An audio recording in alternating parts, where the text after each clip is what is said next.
5 signs your soul is awakening you can't ignore. Number 4. Have you ever felt different? As if something inside you had cracked open, quietly, invisibly? But now, nothing feels the same. You look at the world and sense there's more. More than what you've been taught, more than what you see. A truth that can't be explained, only experienced. This feeling doesn't come with fireworks or angels descending from the sky. It arrives in silence, subtle, deep, unmistakable. This is the beginning of a spiritual awakening. But awakening isn't a single event. It's a journey, and not a straight one. It's more like a spiral, a quiet unraveling of everything you thought was real, until only what's true remains. And the deeper you go, the more everything you believed about yourself, about God, about life, starts to dissolve. You begin to see through illusions that once felt like absolutes. The roles you've played, the masks you wore, the dreams you borrowed from others, they begin to fall away, and in their place, a question emerges. Who am I, really? Not the version you present to the world, not the one shaped by fear or expectation, but the raw presence beneath all of it, the part of you that was never lost, only forgotten. This process is rarely comfortable. At times, it feels like losing your mind. At others, like discovering a hidden room in your soul that's been waiting for you to return. There may be grief for the person you used to be, for the certainty you once clung to. But there's also wonder, a sacred curiosity, a magnetic pull towards something higher, older, deeper. Your senses begin to shift. Nature feels louder. Time feels slower. Certain people suddenly drain you. Others light something within you. Synchronicities increase, those strange alignments that feel too meaningful to be coincidence. You begin to notice signs, symbols, dreams that whisper truths you can't quite put into words. At times you might feel alone, misunderstood, even lost. But that too is part of the path. Awakening often isolates before it unites. It strips away the noise so you can finally hear your own soul speak. And in that stillness, you begin to sense it, something ancient, sacred, and familiar, a presence, a calling, not loud but persistent, not forceful but impossible to ignore. This is not madness. It is memory, a remembering of who you are beneath all you've been told, beneath all you've tried to become. In this journey, there are 5 key stages. You may move through them in order or circle back. Some repeat, some collapse, but each one brings you closer to your essence. Let's walk this path together, slowly, silently.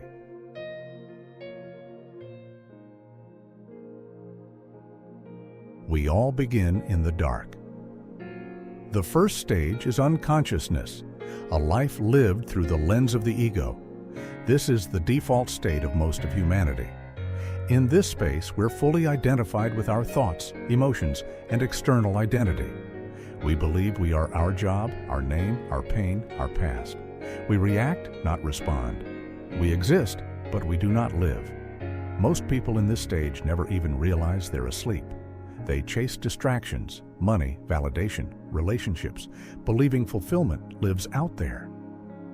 But no matter how much they achieve, something always feels missing. The ego feeds off control, certainty, superiority. And when those are threatened, we lash out. Defensiveness, anger, and fear become survival mechanisms. We blame others, the world, even God, for our suffering without ever turning inward. In unconsciousness, we don't see people, we see projections. We filter every interaction through the distorted mirror of our wounds. Every smile hides a threat. Every silence feels like rejection. There is no stillness here, only noise. But eventually, something breaks. Sometimes through pain, sometimes through loss, sometimes through a single unexplainable moment of clarity. And in that crack, light begins to leak through. It may begin subtly. A passing thought that feels heavier than usual. A moment of stillness in the chaos. A realization that you're exhausted from pretending. You begin to feel the weight of your own armor, the roles, the lies, the performances. and for a split second, you question it all. You might start noticing how you speak to yourself, how cruel your inner voice has become. You begin to sense that the world you built is paper thin and your soul is aching beneath it. What used to entertain you now feels empty. What once comforted you now leaves you cold. At this stage, there's often resistance. The ego doesn't surrender easily. It fights back, loudly. It tells you to stay in the known, in the familiar, in the safe. It whispers that awakening is foolish, dangerous, lonely. It will do anything to keep you asleep, because your awakening is its death. So you oscillate. One moment, you glimpse something real. The next, you fall back into the noise. But that seed has been planted. The crack has been made. And no matter how much you try to go back, something inside you has changed. You may feel isolated here, like no one else sees what you see. You might feel the pull to withdraw, to reflect, to question, to be alone. You might begin consuming spiritual content, searching for words that match the ache inside. You may even begin asking questions you once feared. What if everything I believed was a lie? What if there's more? This is the beginning of the end of the false self. The shadows grow louder before they die, but within the darkness, the soul begins to stir. And in that stirring, a new path quietly reveals itself. Not a path you were taught, but one you were born to walk.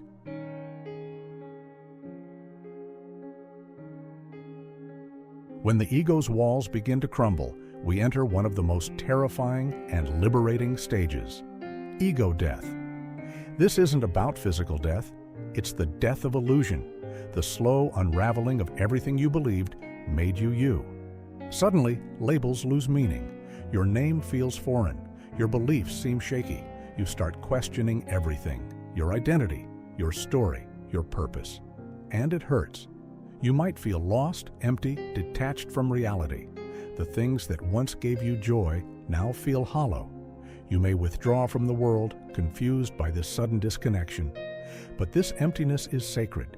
It is the space where truth begins. You realize the person you thought you were was a mask, a collection of roles, expectations, and trauma responses. And beneath it all, there's something timeless watching. This is the emergence of the observer self, the quiet awareness that has always been there. Not judging, not reacting, just watching, waiting. In this stage, spiritual concepts become real. You understand that the ego was never your enemy, but a temporary identity built for survival. It served its purpose, but now it must step aside. You begin to taste true freedom, not the absence of problems, but the detachment from being defined by them. This stage can feel like a collapse, but really it's a clearing. The forest must burn for new life to grow, and yet the burning is excruciating. You might wake up and feel like a stranger in your own body. You might look in the mirror and see nothing familiar staring back. It's not depression. It's not madness. It's the sacred unraveling, the destruction of the false self that once ruled your life. People around you may not understand. They'll tell you you've changed, that you've become distant, cold, number. But the truth is, you're dissolving. You are dying to the identity you once protected so fiercely, the one built to be liked, to be accepted, to be in control. And as it fades, there's grief, real grief, because even illusions feel like home when you've lived in them long enough. You might feel like you're floating in limbo, no longer who you were, but not yet who you're becoming. And that in-between is terrifying. It's the void, the womb of transformation. Here, silence becomes your companion. Stillness becomes your teacher. The external world loses its grip on you. Its noise, its demands, its definitions, they all begin to fall away. And in their place, a strange peace emerges. You start to see beauty in simplicity. You begin to feel drawn to truth no matter how uncomfortable it is. You no longer crave being someone. You just want to be. The ego will try to rebuild itself. It will whisper, you need a new role, a new identity, a new label. But a deeper voice, softer, wiser, will remind you, you are none of it. You are the sky, not the clouds, the awareness, not the story. the silence, not the noise. Ego death is not the end, it is the sacred threshold, and once you cross it, there is no going back.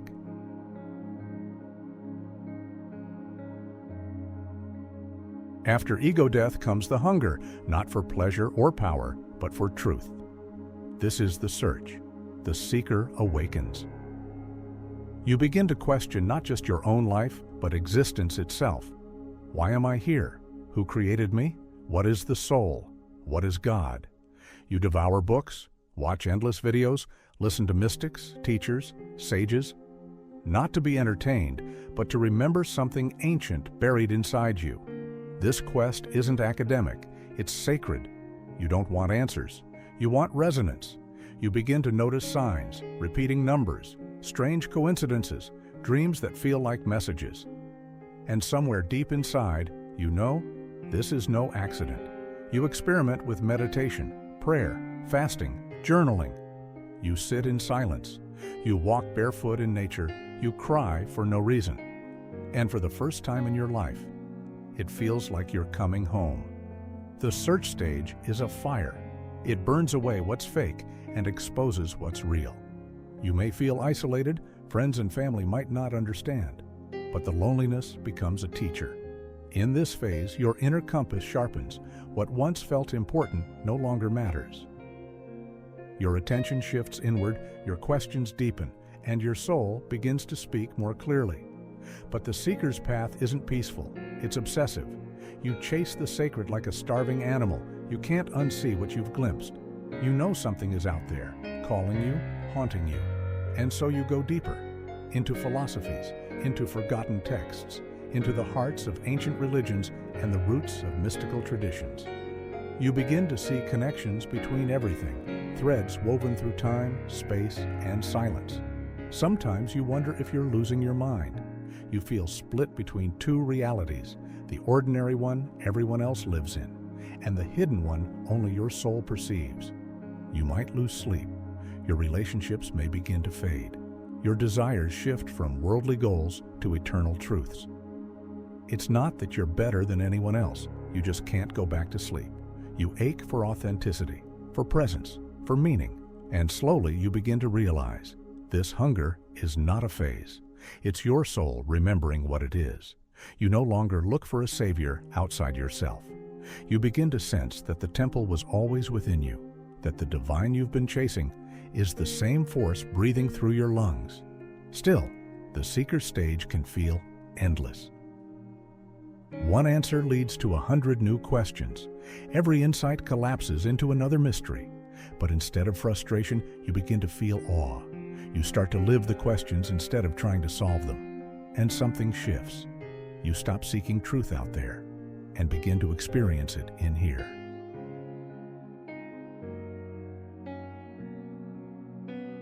Now comes the breaking point of becoming. In this stage, your authentic self begins to emerge, not the version shaped by trauma or social pressure, but the essence that existed before the world told you who to be. You stop performing. Pretending becomes painful. Smiling when you're sad. Saying yes when your soul says no. You can't do it anymore. You begin to speak with your real voice. You walk away from relationships that drain you, jobs that numb you, environments that suffocate you, not out of anger, but out of alignment. This is not a selfish act. It is sacred reclamation. You begin to remember what brought you joy as a child. You rediscover creativity, curiosity, peace. You reconnect with your body, your breath, your intuition. Life may feel chaotic during this stage. Structures fall apart, people leave, opportunities vanish. But what's really happening is this. Your soul is cleaning house. You stop compromising, you stop dimming, you start standing in your truth, even if your voice shakes. And in doing so, you begin to live not from reaction, but from resonance. At times, this emergence feels like breaking through a thick fog. You see the world with new eyes, clearer, rawer, and more honest. The veils of illusion thin, exposing both beauty and shadow. You realize that much of what you once accepted as normal was actually a cage, crafted by fear, expectation, and obligation. Suddenly, you are faced with choices you can no longer avoid. Will you stay in comfort or step into the unknown? Will you silence your soul's call or answer it boldly? Old patterns die hard. The familiar voices in your head resist, but the authentic self refuses to be buried again. It demands freedom. You might feel the weight of loneliness here.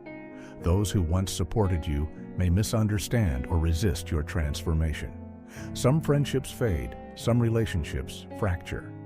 But this solitude is not emptiness, it is fertile ground for rebirth. You learn to trust your inner compass, even when the path seems unclear. Your intuition sharpens, guiding you toward experiences, people, and choices that align with your true nature. The process is messy. You might stumble, fall, and question your own worth. But each step forward deepens your connection to who you are beyond roles and stories. In this sacred dismantling, you reclaim your power, not the power others gave you, but the power that has always lived quietly within.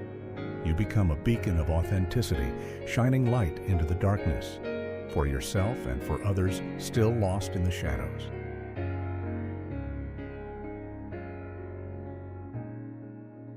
The final stage isn't about arrival, it's about integration. You begin to live a life of alignment, where your inner world and outer actions reflect the same truth, where your soul leads and your mind follows. You embrace your flaws. You stop chasing perfection and start practicing compassion. You forgive your past. You hold space for your wounds. You become the healer you once begged to find. And in that healing, you begin to love others more deeply. Not in a way that clings or saves, but in a way that sees them exactly as they are. You no longer judge the world for being broken. You see the purpose in the pain. You understand that light needs shadow to be seen. In this stage, your connection expands beyond human relationships, into nature, the universe, even inanimate things. Everything speaks, everything breathes, everything is you, mirrored. You live slower, with intention, with reverence. You no longer seek, you become. And even though the spiral of awakening continues, you walk it now with grace, with awareness, with a deep, unshakable knowing. You are not lost. You were never broken. You are exactly where you need to be. And in the quiet, you begin to feel something unfamiliar, yet ancient. A calmness that doesn't come from having all the answers, but from no longer needing them. You don't resist life anymore. You allow it to flow through you. Pain, joy, loss, love. You welcome them all like old friends returning home. You realize the world doesn't need more perfection. It needs presence. The way you show up fully, without masks, becomes your gift to the world. Your existence alone becomes sacred. The small moments become the most meaningful. A glance, a breath, the way the light filters through the trees. You begin to sense that the divine was never in the sky. It was always in the details, in the now, in you. This is not the end of your journey, but you are no longer desperate to arrive. You are in rhythm with something greater. The external chaos loses its grip. You can sit in the middle of the storm and still feel the stillness within. You walk through the world softer but stronger, humble but clear, invisible yet luminous. You carry a silent truth in your chest. That awakening isn't about escape. It's about embodiment. You don't need to preach. You simply live. And by living, you become a quiet invitation for others to remember too. Because you've discovered what was never truly hidden, that the divine was never somewhere else. It was always here, always now, always within. If something within you stirred while listening to this, it's not by accident. This is the silent calling, a gentle whisper to return home, to who you've always been beneath the noise. If this message found you at the right time, share it. If you feel the pull, subscribe. And if you're ready to remember, walk with us. We are not alone in this journey. Not anymore.